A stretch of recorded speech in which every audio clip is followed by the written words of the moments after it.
Hey, Tony, I wanted to ask you, obviously you've been a part of a lot of different staffs at Mississippi State in your time and throughout the state of Mississippi. Just in terms of this staff and this group of seniors, they've obviously been through a couple of coaching staffs themselves. How have you seen them kind of take to that and adjust to that and continue to have the success on the field that they have?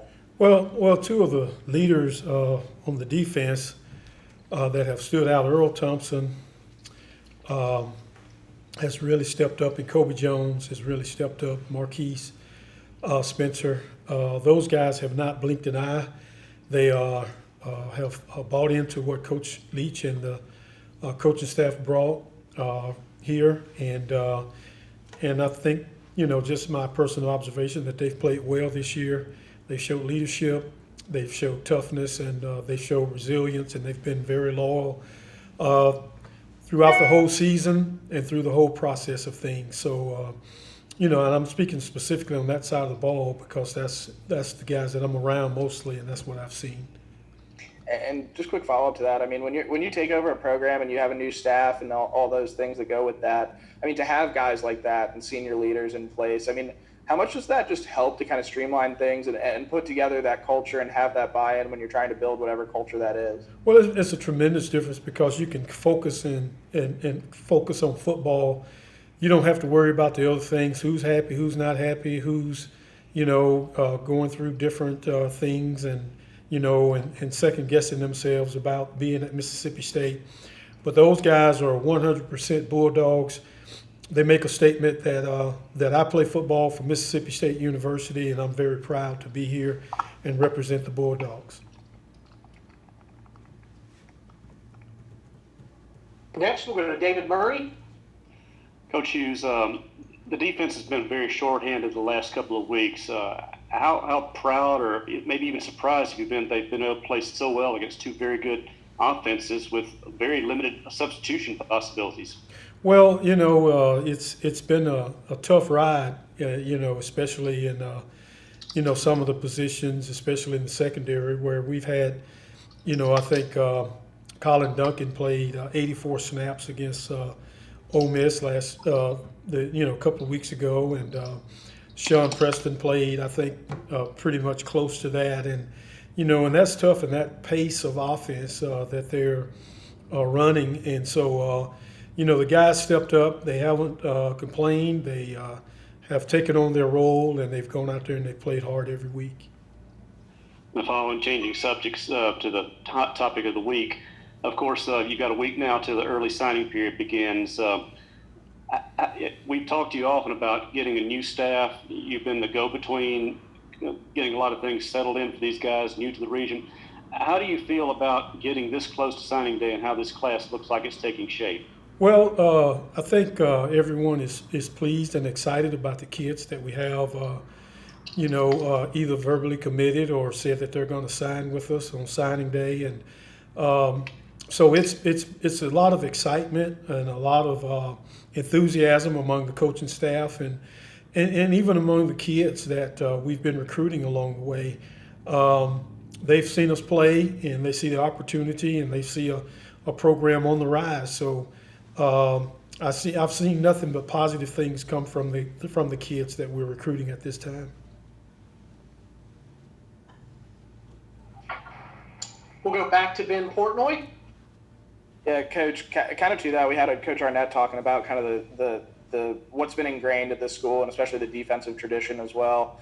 I mean, having seen that as terms of a recruiting pitch to defensive guys, and obviously Coach Leach's offense kind of sells itself, but in terms of having that track record, what does that do for y'all on the recruiting trail and kind of what you guys are able to pitch and show guys? Well, it's about educating them. Some kids know the tradition of and the number of NFL guys that Mississippi State has produced in the last few years, and then some of them may not. They may be kids from out of state that may not be familiar with Mississippi State or Starkville or the great history and tradition of defense here. So once you educate them and you begin to give them information on the great players that have played here, and that's something that the defensive players here at Mississippi State take pride in. then they settle in, they do their research, and they come back and say, hey, I can get to wherever I want to get to from Mississippi State, especially on the defensive side of the ball. Anything else for Coach Hughes? David, go ahead.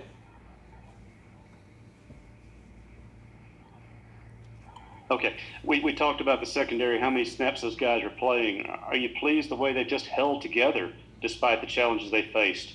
Well, I tell you, it's tough. We gave up, some big plays against Georgia and gave up big plays also against Ole Miss, and that's something that we don't want to give up is long touchdowns that that can be demoralizing or break your spirit, but what you enjoyed seeing with the kids continue to fight all the way to 1 second left off the clock, and that's one thing that we have been proud of is that the fight and the tenacity of the kids. And Coach Leach has a saying: "Don't listen to the noise. Don't listen to what other people are saying about whether it be COVID or losing guys to injuries or how many snaps that you play. Don't make excuses. Let's just go out there and play."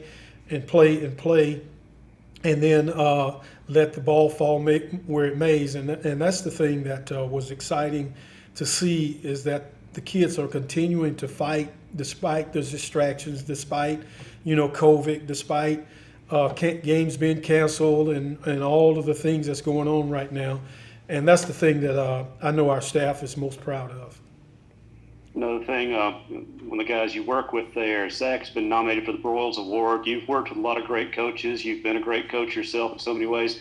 How much do you enjoy seeing a guy get recognized for what he's done in his first year in an entirely new situation? Well, hats off to Coach Arnett because he is a tremendous football coach, and I have a great deal of respect for him. He's a perfectionist. He knows his defense in and out. He knows the expectation. The kids enjoy playing in the system and the and movements and and blitzing and being in attack mode and aggressive mode and so I enjoy working with him because he also is very cordial to work with when it comes to asking questions and having everyone in the room on the defensive staff to have input.